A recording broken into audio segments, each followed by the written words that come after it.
I am 73 years old, and I need you to listen carefully because what I'm about to tell you is not comfortable, not motivational, and definitely not what society wants you to hear.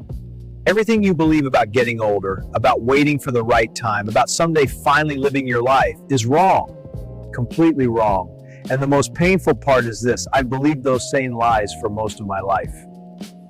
I believed them so deeply that I built my entire existence around them. And by the time I realized the truth, more than half of my life was already gone. I'm not telling you this to sound wise. I'm not telling you this to scare you. I'm telling you this because I don't have the luxury of time anymore, and you do. At least, you think you do. I used to think the same thing, and that belief cost me 50 years. If you're watching this, do yourself a favor. Don't multitask.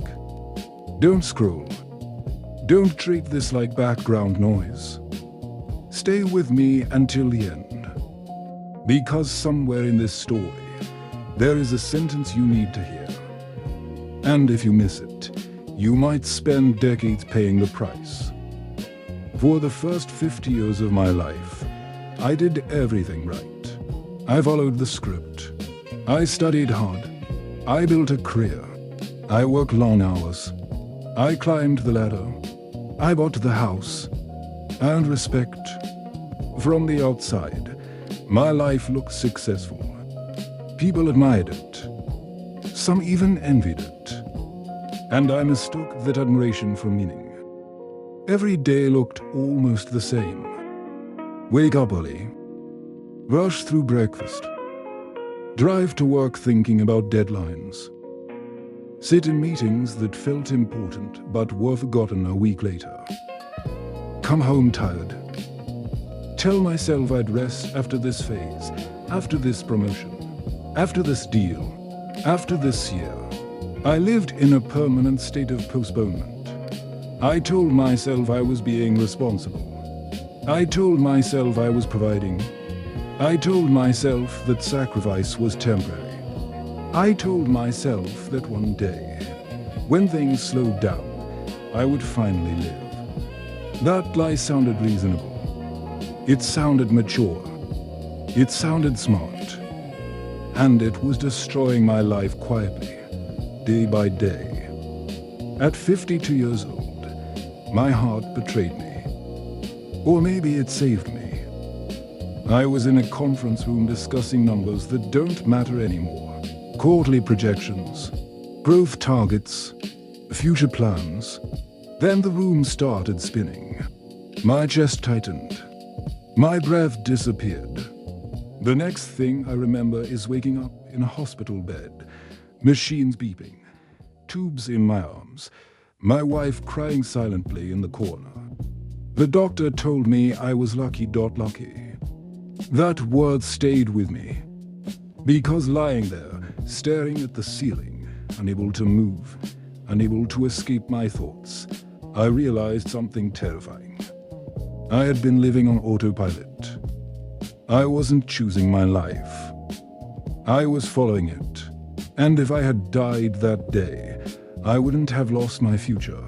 I would have lost my illusion of one. I started asking myself questions I had avoided for decades. What did I actually enjoy? Who did I really know? What memories had I created? And the answers were painful. I had achievements, yes. But achievements don't hold your hand in a hospital room. They don't visit you when you're scared. They don't love you back. Here's the biggest lie you're probably telling yourself right now. I have time. I said that sentence thousands of times. I'll call my parents next week. I'll take that trip next year. I'll slow down after this project. I'll start living when things settle. Let me tell you something no one tells you when you're young. Things never settle.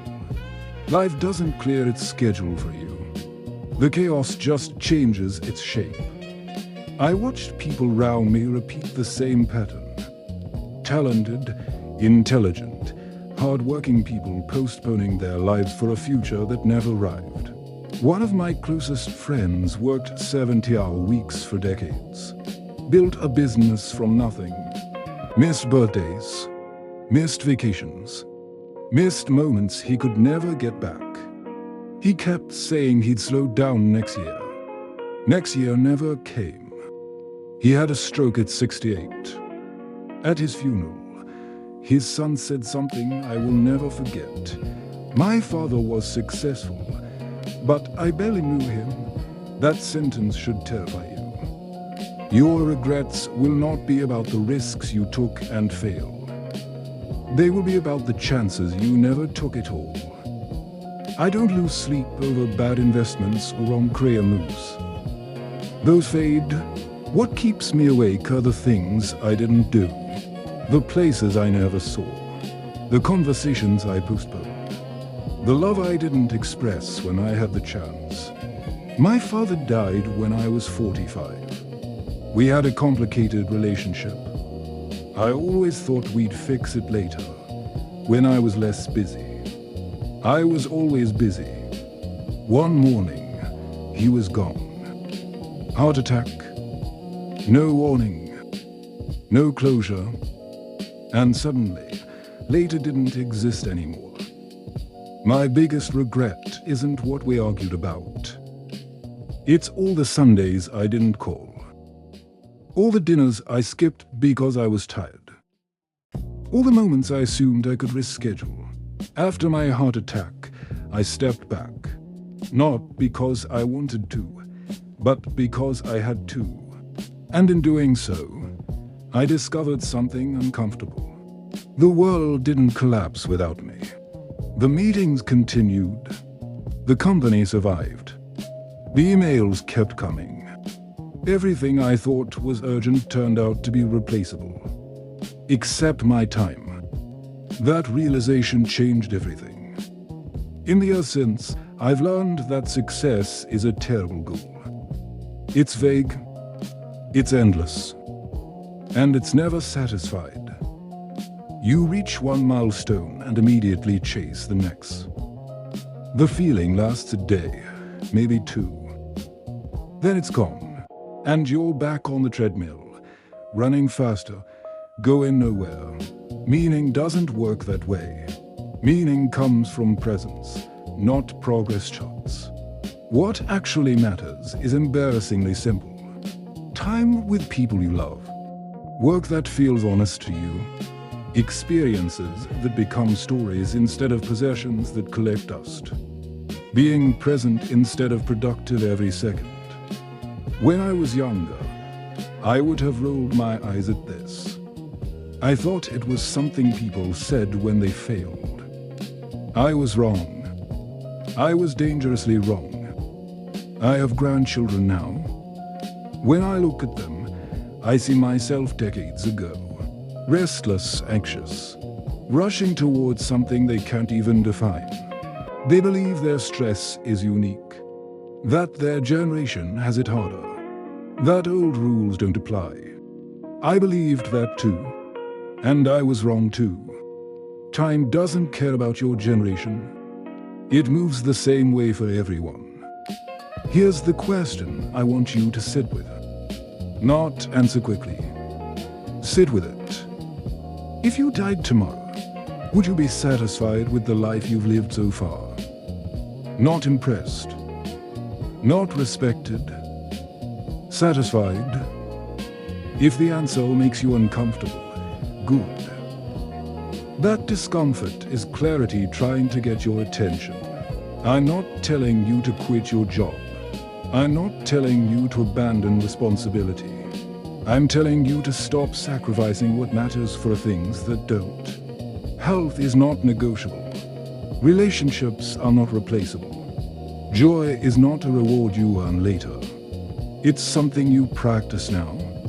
Start small if you need to. Call your parents more often.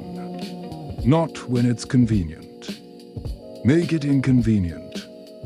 Take the trip you keep postponing. Say no to obligations that drain you. Say yes to experiences that scare you a little. Stop waiting for permission to live the life you want. No one is coming to give it to you. I am 73 years old. If I'm lucky, I have maybe a decade or two left. And strangely, I am happier now than I was at 30. Not because I have more, because I finally understand less is enough. I live intentionally. I notice days. I say I love you without saving it for later. I forgive faster. I hold grudges less. I don't confuse busy with meaningful anymore. The irony is cruel but beautiful. When you truly understand that time is limited, you stop wasting it. You stop postponing joy. You stop waiting for a someday. Because someday is a lie. Someday is today. It always has been. If this message resonates, don't just move on. Do something with it. Share it with someone who needs to hear it. Leave a comment about what you're going to change. Subscribe if you want more honest conversations like this. I don't have endless time left, but I have enough to tell the truth. The clock is ticking. It always has been. What are you going to do with your time? When people hear a story like mine, they often nod, feel emotional for a moment, and then quietly return to their routine. I know this because I did the same thing for decades. Awareness alone doesn't change a life. Understanding doesn't either. Change only happens when something inside you becomes impossible to ignore. For me, that moment came not in the hospital, but months later, on an ordinary afternoon, sitting alone in my car. I had just left work early for the first time in my life without an excuse. No meeting, no emergency, just a quiet decision. I sat there with the engine off, hands on the steering wheel, and suddenly felt lost. Not relieved, not happy, lost. I had spent so many years letting my calendar tell me who I was that when it finally went silent, I didn't know what to do with myself. That's when it hit me. I hadn't just postponed joy. I had forgotten how to recognize it. Nobody tells you this part. When you live on autopilot long enough, slowing down feels uncomfortable. Peace feels empty. Silence feels threatening. You confuse motion with purpose because standing still forces you to confront questions you've been avoiding. Questions like, who am I without my job? Who would I be if no one was impressed by me? What do I actually want? Those questions scared me more than my heart attack ever did. I started noticing how deeply conditioned we all are. From a young age, we're trained to delay satisfaction. Finish school, then you'll be happy. Get the job, then you'll relax. Build the career, then you'll enjoy life. But that then keeps moving. And if you don't consciously stop it, it will drag you all the way to old age with nothing but excuses behind you. I watched people my age panic when retirement arrived. Not because they lacked money, but because they lacked identity. Their entire sense of worth was tied to productivity. When that ended, so did their sense of self. Some tried to fill the void with distractions, some with bitterness, some with nostalgia, very few with intention. I didn't want that to be my ending. So I did something radical for someone like me. I started paying attention, really paying attention, to mornings, to conversations, to how my body felt, to what energized me and what drained me. I realized I had spent years ignoring my internal signals because they didn't fit my schedule. One of the first changes I made was uncomfortable but simple. I started calling people without a reason. No agenda, no update, just to hear their voice. At first, it felt awkward. Like I was wasting time. That thought alone revealed how broken my priorities had become. Since when did connection become a waste? Then I traveled. Not luxury trips, not rushed itineraries. I went places I had always postponed. Walked streets without checking the time. Sat in cafes without feeling guilty. And something surprising happened. The world felt bigger, but my problems felt smaller. Perspective returned. I also faced regrets I had buried. Some couldn't be fixed. Apologies I could never deliver. Moments permanently missed. And that hurt deeply. But avoiding that pain would have meant carrying it silently for the rest of my life. Healing requires honesty, not avoidance. Here's another truth people avoid. You don't get unlimited chances to course correct. You get windows. And those windows close quietly. Health changes. Energy changes. People disappear. And one day you realize the door you assumed would always be there is locked. That's why I'm being direct with you now. If there is something you know you need to change, don't wait for a dramatic wake-up call.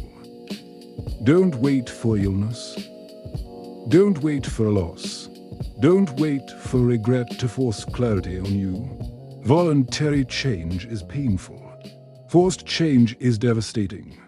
I see younger people drowning in urgency today. Notifications, comparisons, pressure to optimize every second. They think rest must be earned. They think worth is measured. They think slowing down means falling behind. And they're wrong. Slowing down is how you catch up with your own life. The most dangerous myth is that you'll recognize the moment when it is time to live differently. You won't. Life doesn't announce last chances. It just quietly stops offering them. So let me ask you something again, but differently this time. What are you protecting so fiercely that it's costing you your life? What schedule, expectation, or fear are you defending at the expense of your future self? I promise you this. The people who truly matter won't remember how busy you were. They'll remember how present you were. They won't care about your titles. They'll care about your attention. And when you're gone, no one will say, I wish they spent more time at the office. I don't know how much time you have left. Neither do you. That uncertainty isn't a curse. It's a gift. It's the reason this moment matters. It's the reason today matters more than someday ever will. If you've made it this far, don't let this be another video you liked and forgot. Decide one thing, just one. A call, a visit, a boundary, a risk. And do it soon. Not perfectly, not fearlessly, just honestly. Because one day, sooner than you think, you'll look back on this version of yourself. And you'll either thank them or wish they listened. Time is not waiting. And neither should you. You're getting closer to the edge, whether you like it or not. I can't say it enough. Time is not a guarantee. Neither yours nor anyone you love. Your parents, if they're alive, won't be forever. Your friends, your spouse, your children, they won't stay with you endlessly. And if you don't start living consciously, you'll blink and decades will have slipped through your fingers. After my heart attack, I made a vow. Not a loud, public vow, but a quiet one in the corners of my mind. I would never again postpone living for the sake of what seems important but isn't. That's where most people go wrong. They chase promotions, money, titles, validation. And when they finally get it, they realize it doesn't satisfy the emptiness inside. Here's the truth that hit me harder than any doctor's warning. If I had continued living on autopilot, I would have reached 73 with nothing more than a collection of possessions, achievements, and social approval. And none of that would matter. I wouldn't be remembered for what I own, but for what I didn't do, the trips never taken, the words never said, the people never called. So let me be blunt. Because life doesn't wait for a polite warnings. Stop pretending you have time. Stop deferring joy. Stop living according to someone else's timeline. Stop asking for permission to be happy. Stop thinking that someday is a real day. Someday is an illusion. Someday is a trap. And if you fall for it, you will wake up one day and realize your life has been spent preparing for a future that never comes. Here's what I want you to do. 1. Call your parents today. Not tomorrow. Not when you feel less busy. Pick up the phone. Drive to their house. Sit with them. Hear their stories. Tell them you love them. Because one day, you won't be able to dot two. Take that trip. Not a luxury cruise, not a complicated plan. Go to the place you've been putting off. Walk the streets. Taste the food. Let yourself get lost. Let the world surprise you. 3. Repair a relationship. Reach out to that friend, sibling, or partner you've neglected. Say the words that have been stuck in your throat for years. Apologize, forgive. Make peace before it's too late. 4. Pursue the thing you've always wanted. Write the book. Start the hobby. Paint the canvas. Learn the instrument. Create something that matters to you. Don't wait for approval or validation. Do it for your soul. 5. Say no. Stop saying yes to obligations, meetings, tasks, and events that drain you. Stop giving your time to things that don't matter. Time is finite, and once it's gone, it doesn't return. 6. Say yes. Yes to experiences. Yes to love. Yes to laughter. Yes to moments that make your heart beat faster. Don't measure life in hours or money. Measure it in presence, in connection, in courage to be alive. Here's the reality. Every morning I wake up, I'm aware that my clock is ticking. Every sunrise reminds me that borrowed time is precious. And because of that awareness, I live differently now than I did at 30 or 50. I travel. I love. I create. I forgive. I laugh. I cry. I savor. I engage. I experience. When I look back at the first 52 years of my life, I see a man trapped by fear, by obligation, by a false sense of responsibility that wasn't even his.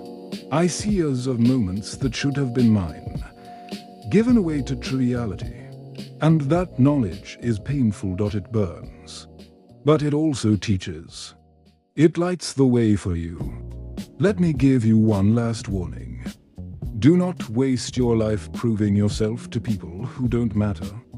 Don't sacrifice your health, your happiness, your peace for approval. Don't keep postponing your dreams for the comfort of safety. Don't wait for a better time, because that moment will never arrive.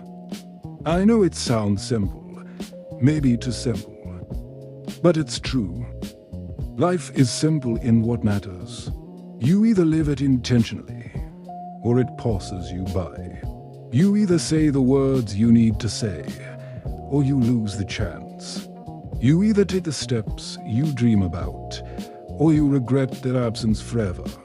So today, not next week, not next month, not when it's convenient to decide. Decide one thing. Make that call. Take that step. Speak that truth. Do that thing you've been avoiding. And then tomorrow, decide another. Because life will not wait. Life will not nudge you politely. It will move on with or without your consent. And if you follow this, I promise you one thing. You will feel alive. Not just for a day, not just for a moment.